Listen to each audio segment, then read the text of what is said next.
Hello, I'm camcorder, and for my motor development, the last final project, I've decided to teach a little bit about self-defense. In fact, I'm going to teach the first 6 steps of self-defense. I've been training in karate since I was 11 years old, and I taught many classes to children and adults on how to defend themselves, and so I'm just going to impart a little bit of that knowledge to you today.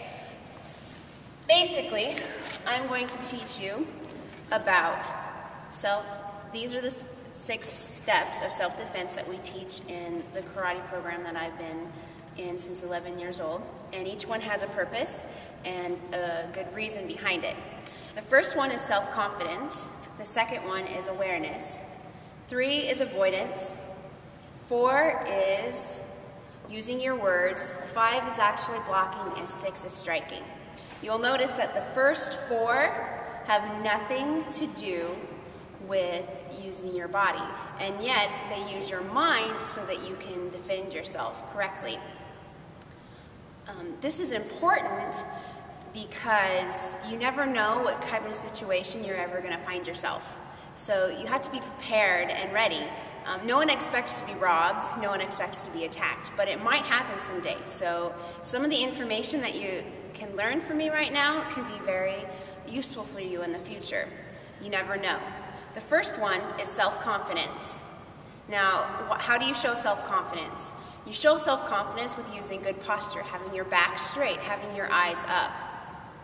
You don't walk around slouched or looking like you have no purpose. In fact, you should look like you are going somewhere, doing something. This is important because people that are attacked are usually the ones that look like victims. If you look like a victim, you might be attacked. Criminals and such are smart. They're not going to attack people that are confident, that look like they know where they're going. So just by being self-confident and having good posture, you can avoid many dangerous situations. The second one is awareness. You should be able to know what's going around in your environment. When you are aware of things, you are more ready for them. So we're going to do a little activity, and so I want you first to scan the room around you. Okay? Is there one thing that you noticed that you didn't notice before? Do it one more time. When you are aware, you can use your vision to see what's around you. Also, you can use other senses like hearing. Now I want you to close your eyes for about 15 seconds. Did you hear something that you didn't hear before? Do it one more time, close your eyes, and try to focus on something that you didn't hear before. Right, so when you are self-confident and you're aware of your surroundings, you are more able and prepared to deal with situations. Third of all, you take the information that you are aware of and you avoid situations that could be troublesome. If you see people yelling or if you see dangerous figures, then you avoid those situations. In fact, if you're walking home from school or if you're walking to your car from work, there are things that you can do to avoid dangerous situations. For example, you can find people to walk with to your car. You can go in well-lit places. If you use your brain, then of course you will be better prepared to do things that will keep you safer. The fourth one is using your words. Now, a lot of situations can be avoided if you just are nice. In fact, if you are calm and collected and you're not trying to aggravate somebody, you can get out of situations. In our karate program, to demonstrate this, we tell kids to say stop loudly. And that in itself can be helpful because if you're attacked, you can surprise somebody by just yelling stop. and they'll be surprised, and that might give you a little bit of time, a few seconds to figure out what you're going to do. There are people out there, though, that are not going to listen to your words and that are going to be angry and are not going to do it. They're going to keep on attacking you. And that's where the blocking and striking comes in. So for the blocking and striking, I'm actually going to show you a basic block, and I'm going to show you a basic strike.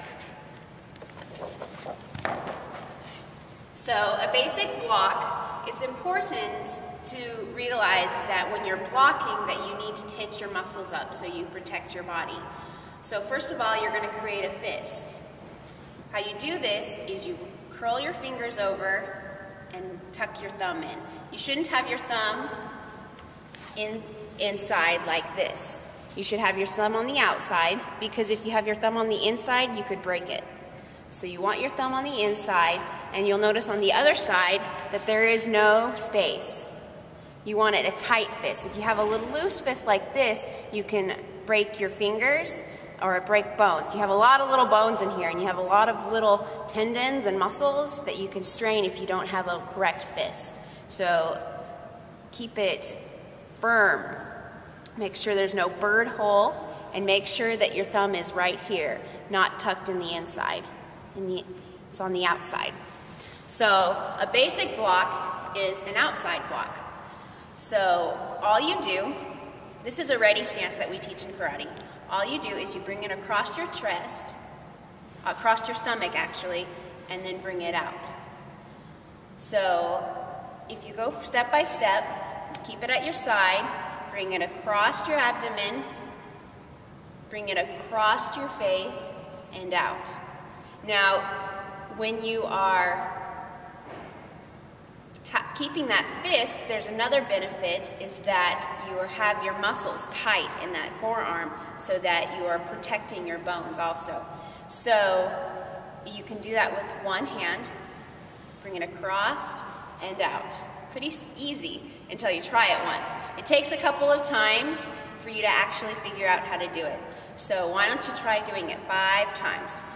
1, 2, 3, 4, 5. Good. Now try to do it fast. 1, 2, 3, 4, 5. Try it with your other hand now. Slowly. 1. Bring it out across your abdomen. Bring it up and out. 2, 3, 4, and 5. That can help in very many different ways.